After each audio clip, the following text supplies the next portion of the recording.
Praise lord. దేవుడిచ్చిన సమయాన్ని బట్టి,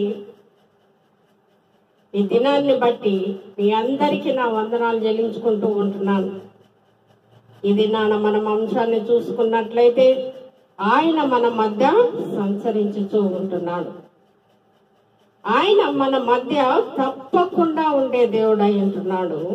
మత్తయి రాసినటువంటి మత్తయి సువార్త 18వ అధ్యాయం 20వ వచనంలో, ఇద్దరు ముగ్గురు నా నామమున ఎక్కడ కూడుకుందరో అక్కడ నేను ఉంటాను అని దేవుడు సెలవిస్తూ ఉంటున్నాడు. నిజమే, బాధ వచ్చినా, కష్టం వచ్చినా, దుఃఖం వచ్చినా, శోధనలు ఎదురైనా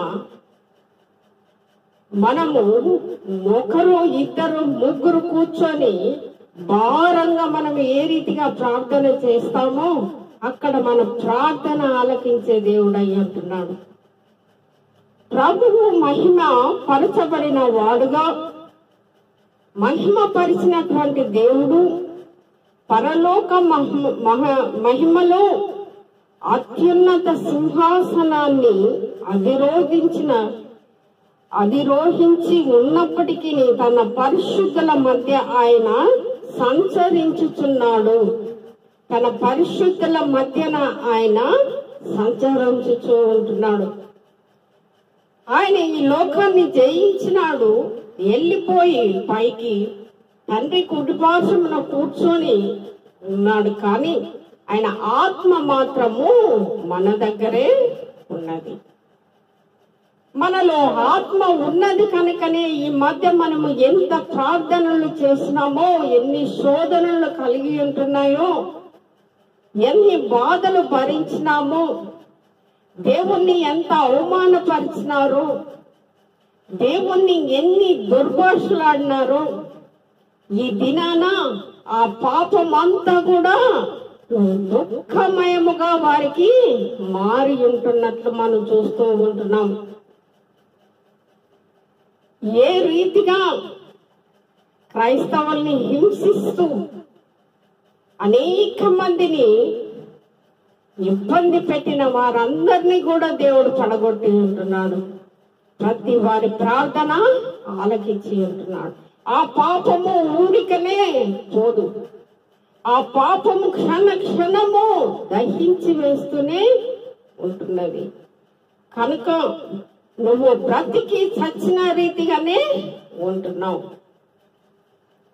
కనుక ప్రతి విషయంలో ప్రార్థన ఒక ఆయుధముగా ఇతరులపై మరి ప్రయోగముగా పనిచేస్తూ ఉంటున్నది. మన కళ్ళతో మనము చూస్తూనే ఉన్నాము. ఎంత అవినీతి పాలైనదో, ఎంత దుర్మార్గంగా పరిపాలించినారో, ఎంతమంది బిడ్డలు ఉద్యోగాలు లేకుండా ఇతర దేశాలకు వెళ్ళినారో ప్రతిదీ దేవుడికి తెలిసి ఉంటున్నది. అన్యాయము అక్రమంగా సంపాదించినదంతా దోచుకొనుచు ఇతరుల పట్ల ఎంతో కఠినముగా ప్రవర్తించిన వారి గతి అంతగానే ఉంటున్నది. కనుక ఈనాడు కూడా అది వాస్తవముగానే ఉన్నది. దేవుడు అంటున్నాడు, ఈ రోజు కూడా అలాంటివన్నీ వాస్తవంగానే జరుగుతూ ఉంటున్నాయి. ప్రభువు సంఘము వైఫల్యముల మధ్య కొట్టుమిట్టాడుచున్నప్పుడు, సంఘాలలో వైఫల్యాలు, ఎన్ని విరోధాలు, ఎన్ని సంఘటనలు జరుగుతూ ఉంటున్నప్పటికీ అవి ఎంతగానో ఇబ్బందికరంగా సంఘాలలో మారుచున్నప్పటికీ, ప్రస్తుత సమయంలో ఈ వాస్తవం మనకు ఎంతో బాధగా ఉన్నప్పటికీ ఓదార్పును మనకు ఇస్తూ ఉంటున్నది. ఓదార్పు ఇస్తుంది. కనుక తన వారి పట్ల ఆయన వైఖరి ఏ మాత్రమో మారలేదు. తన బిడ్డల పట్ల తన వైఖరి ఏ మాత్రమో మారదు. ఆయన ఎంతగానో ప్రేమించే దేవుడై ఉంటున్నాడు. నువ్వు సంఘాలలో ఏ రీతిగా ఉన్నప్పటికీ, ఎన్నో ఆటంకాలు వచ్చినప్పటికీ మరి దేవుడు మనతో ఉంటున్నాడు. అలనాడు 2000 సంవత్సరాల పైన ఎన్నో హింసలు జరిగి ఉన్నాయి, ఎన్నో అవకతవకలు, మరి ఎన్నో ఇబ్బందులు ఎదుర్కొన్నాడు ప్రభువు. ప్రార్థనలు చేయకూడదు, ఆయనతో ప్రయాణించకూడదు సువార్తలో. మరి ఎన్నో ఇబ్బందులు, ఆటంకములు, దుఃఖములు ఉన్నప్పటికీ దేవుడు కొత్త నిబంధనలో స్త్రీలకు ప్రత్యేకముగా స్వేచ్ఛనిచ్చినట్లు కూడా మనం చూస్తూ ఉంటున్నాం. ఆ దినాలలో అన్ని కష్టాలు, బాధలు ఎదుర్కొన్నటువంటి ప్రతి బిడ్డలు మరి ఈ దినాన ఎంతో మేలు. ఈ దినాలలో అనేకులు సువార్తను ప్రకటిస్తూ ఉంటున్నారు, అనేకులు చదువులు, పెద్ద చదువులు చదువుతూ ఉంటున్నారు. కానీ దేవుని పట్ల విశ్వాసము, ప్రేమతో జీవిస్తూ ఉంటున్నారు. కానీ ప్రభువు మాత్రము ఎప్పుడు ఎల్లప్పుడూ మారని, మార్పు చెందని దేవుడై ఉంటున్నాడు. దేవుడు ఎప్పుడు ఒకే రీతిగానే ఉంటున్నాడు. మారలేదు, మార్పు చెందలేదు. మరి ఆయన ఒక్కటిగానే ఉంటున్నాడు. మనుషులైనా మారుతారేమో, ఒక సమయం ఉన్నటువంటి వ్యక్తులు ఇంకొక సమయంలో ఆ రీతిగా ఉండరు, మారిపోతూ ఉంటారు మనసు. కానీ దేవుడు మార్పు చెందనటువంటి దేవుడై ఉంటున్నాడు. ఈ దినాలలో ఒకరికి ఒకరి మధ్య తేడా, గొడవలు రావచ్చు, ఇబ్బందులు రావచ్చు, ఎన్నో అగాధము ఏర్పడవచ్చు.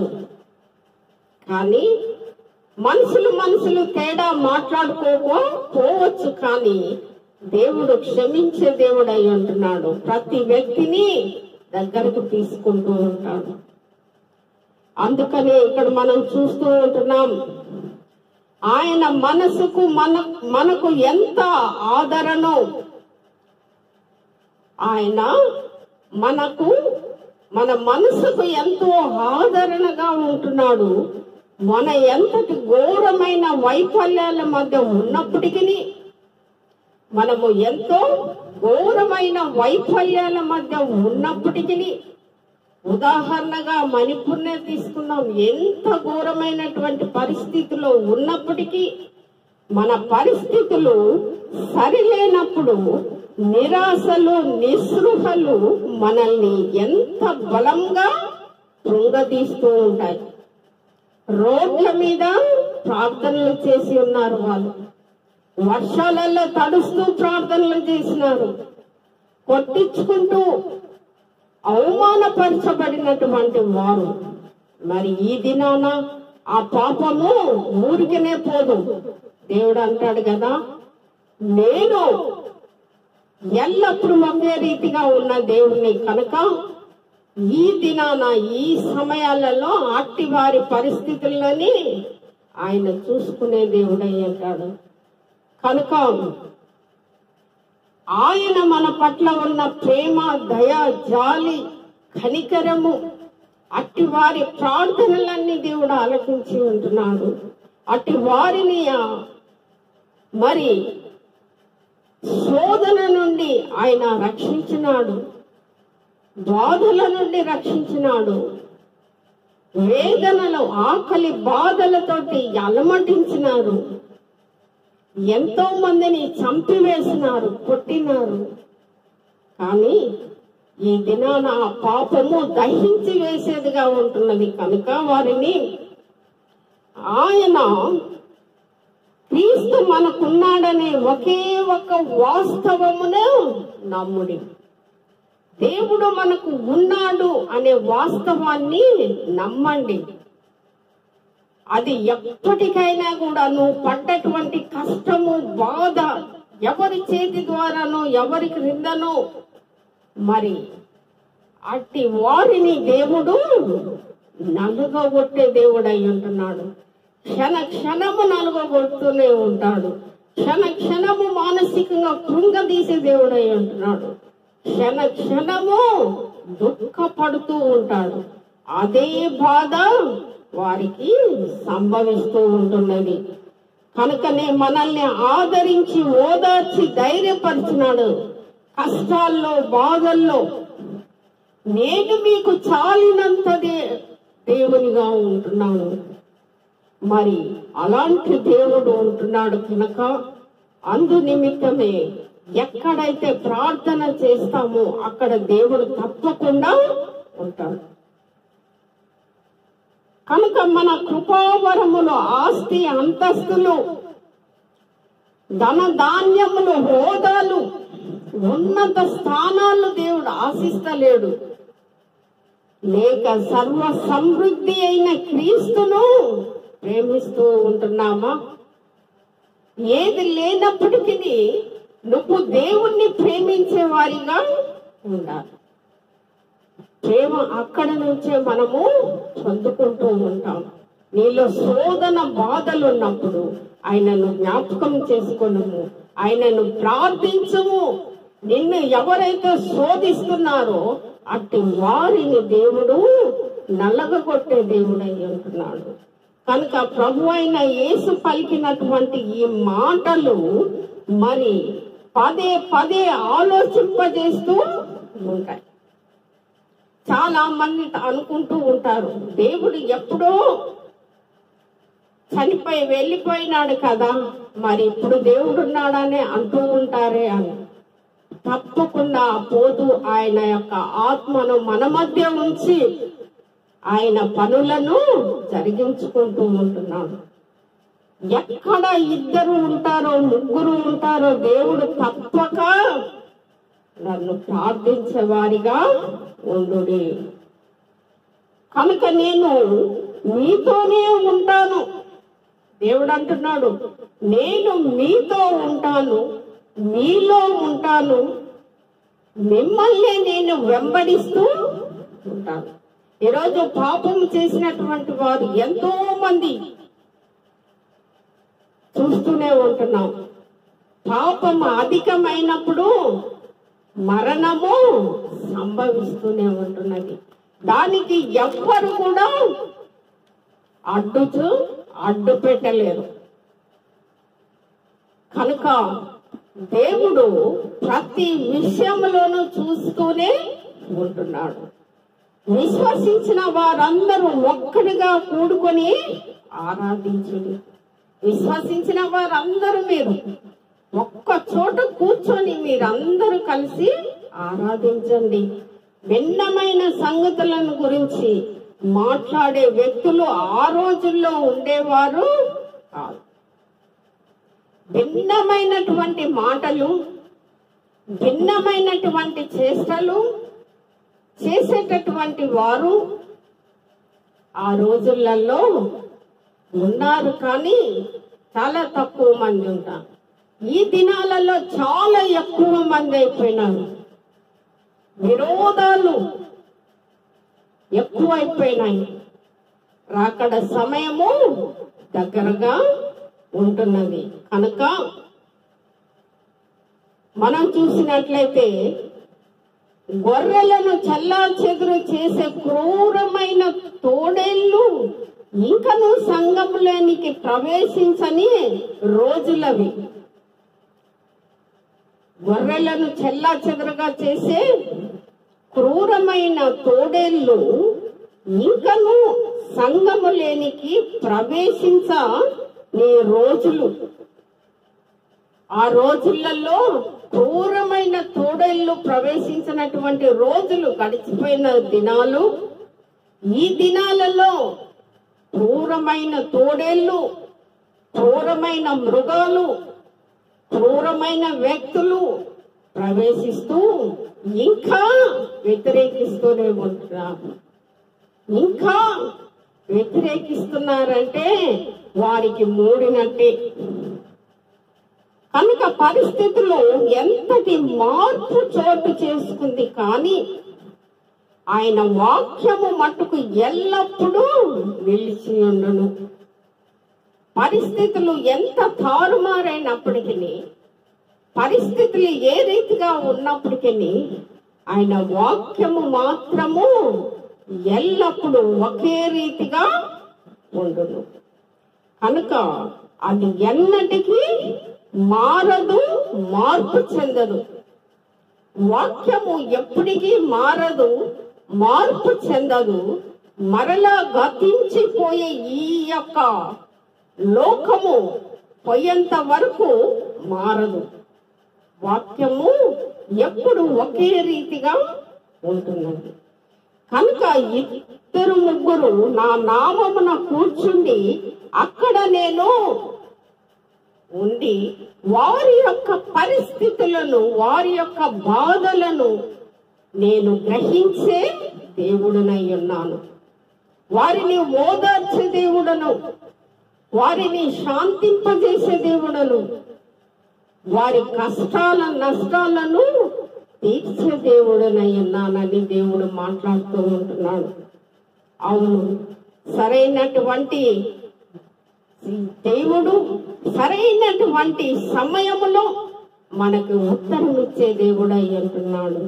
ఈ రోజున మన ఆత్మలకు కావలసింది ప్రభువు సన్నిధిని గురించిన లోతైన అవగాహన, దేవుని గురించినటువంటి మాటలు, దేవుని గురించినటువంటి లోతైన అవగాహన మనకి ఎంతో అవసరమై ఉంటున్నది. అది లేనప్పుడు చాలా మంది దేవుని గురించి తెలుసుకోలేక పోతూ ఉంటున్నారు. ఏదో విశ్వాసముతో, నమ్మకముతో ముందుకు కొనసాగుతూ ఉంటున్నారు. ఎంతో మంది క్రైస్తవులు రాజ్య పరిపాలన ఏలినప్పుడు దేవుని మీద మాత్రమే నమ్మకం ఉంచుకుంటూ ఉంటారు.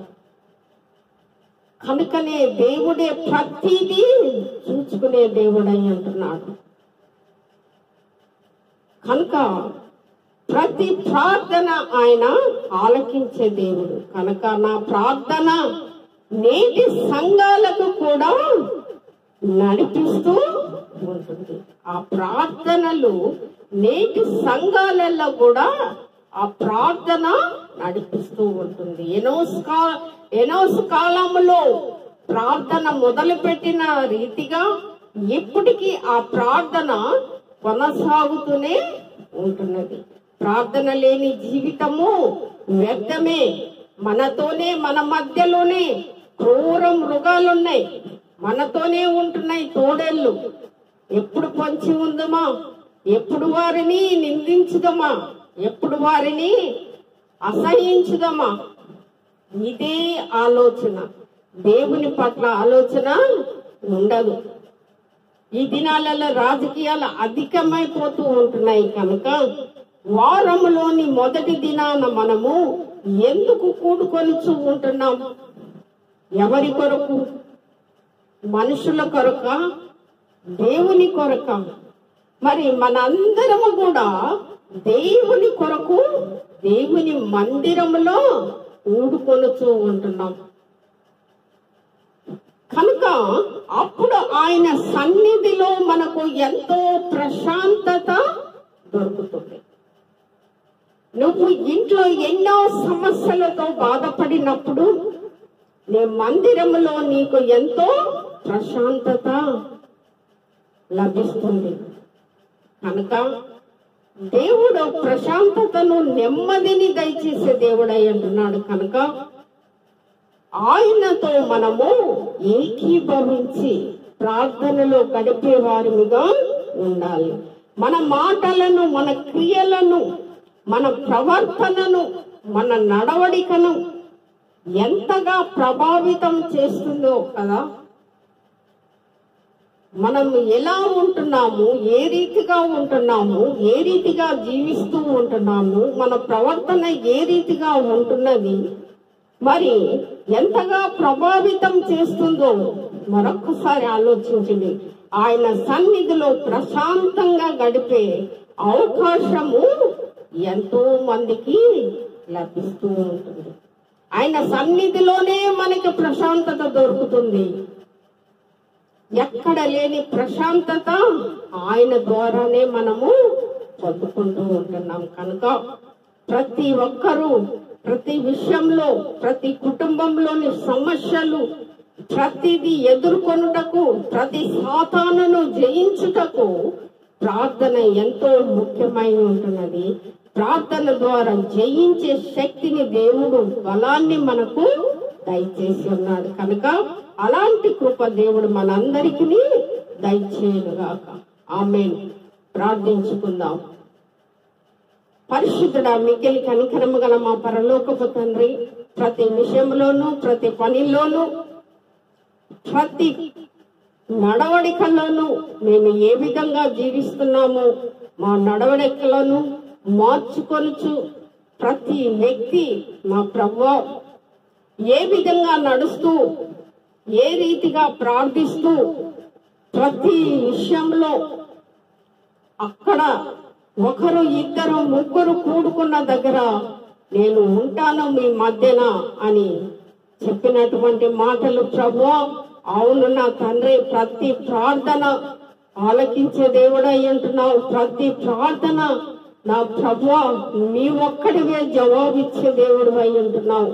ఎన్నో ఎన్నో కష్టాలు, స్త్రీలు ఎన్నో బాధలు, అవమానాలు, దుఃఖాలు భరిస్తూనే ఉంటున్నారు. కానీ సాతాను అనేటటువంటి దానిని అనగద్రొక్కమని ప్రార్థిస్తూ ఉంటున్నాం. ప్రతి విషయంలో ఎన్నో శోధనలు వెంటాడుతూ ఉంటున్నప్పటికీ ధైర్యాన్ని ఇస్తూ నిలబెట్టి నడిపిస్తున్న దేవా నీకు వందనాలు, స్తోత్రాలు ప్రభువా. అనేకులు లేనటువంటి స్థితిలో వారికి మార్గాలు చూపిస్తూ నాయన నడిపిస్తూ ఉంటున్నావు. ఎంతో మంది మరి దుర్మార్గులు, ఎంతో మంది దరిద్రులు ఈ లోకంలో మరి ఎన్నో రీతిలుగా ప్రజల్ని ఇబ్బంది పెట్టుచు, సాతాను ఎన్నో రీతిలుగా మరి ఆటంకపరుస్తూ, మరి మనుషుల మధ్య ఎన్నో రీతిలుగా విభజన చేస్తూ మరి పరిపాలిస్తున్నటువంటి వారిని నీకు అప్పగిస్తూ ఉంటున్నాం. ప్రతి విషయంలో, ప్రతి దానిలో నీ వంటి నమ్మకము ఏర్పడినట్లుగా నా ప్రభు అట్టి వారికి భయాన్ని కలిగించమని ప్రార్థిస్తూ ఉంటున్నాం. ఇంతకాలము ఎన్ని రీతిలుగా అవమానించినారు, అదే రీతిగా ప్రభు ప్రతి ఒక్కరిని కూడా నీ యొద్ద మోకాళ్ళు ఉంగుటకును ప్రార్థించుటకును సహాయం చేసి నీ కృప చూపించమని మా ప్రభువు మా రక్షకుడైన యేసుక్రీస్తు నామమున పేరిట అడిగి వేడుకొనుచున్నాం తండ్రి. ఆమేన్. విన్నటువంటి వాక్యము ఇతరులకు షేర్ చేయండి, సబ్స్క్రైబ్ చేసుకోమని మరొకసారి మీ అందరి గురించి ప్రార్థిస్తూనే ఉంటున్నాను. ఆమేన్.